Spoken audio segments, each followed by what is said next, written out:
Yeah, absolutely. I think that was a pretty crucial time when I got out, followed by Mitch Marsh. It's something that we've probably talked about a lot over the last 18 months, is having set guys going into the back half of the innings, particularly the last 10 overs. And for Mitch and I to leave us hanging like that was disappointing. Probably cost us maybe 30 or 40 runs there towards the end when you have two set batters. So that was really disappointing from Mitch and I. And it's just been the same theme for a little while, so that was very disappointing. Yeah, absolutely. I think there's only so much talk you can do about ways that you can improve your team and rectifying the mistakes that we've made consistently over the last couple of months, 18 months. So I played a poor shot at the wrong time. If I'd have gone a little bit deeper and got us through to that 41st, 42nd over with Mitch as well, two set batters makes a huge difference at the end. For Stoyne and Payne to come in and have to rebuild for that little period to make sure that we didn't get bowled out effectively and leave us a couple overs short, cost us a lot in the end. And I think Mitch and I have both taken full responsibility for that, and probably just wasn't the smart option at that time.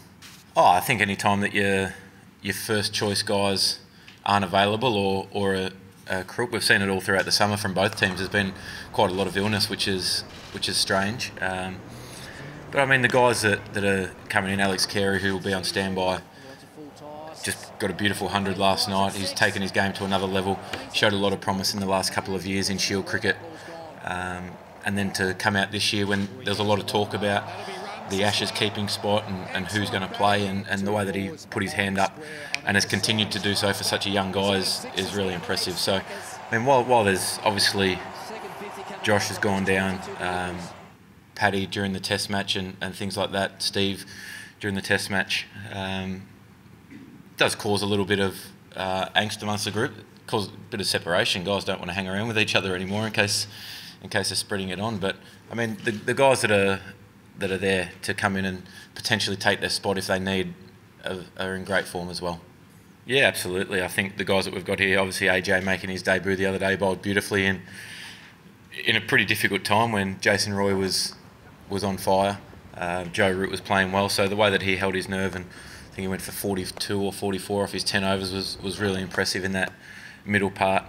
Joe Richardson, we've seen him in the Big Bash. He bowls fast, he's aggressive, can swing the ball up front. So if he gets his opportunity, I'm excited to see him play. We saw a brief glimpse of him in the T20s against Sri Lanka last year, and he was quick, he was impressive. And then you've got other guys going around that are bowling beautifully at the moment. Billy Stanlake's bowling fast. He's another one who's had a taste of international cricket, and I don't think that there's a lack of depth at all. I think you've got a lot of guys that are injured at the moment. They're mainly from Perth. I feel like they've got bowlers coming from everywhere. Every time someone goes down, they've got someone just as good to replace them. So I think that there is a huge depth in Australian cricket, fast bowling at the moment.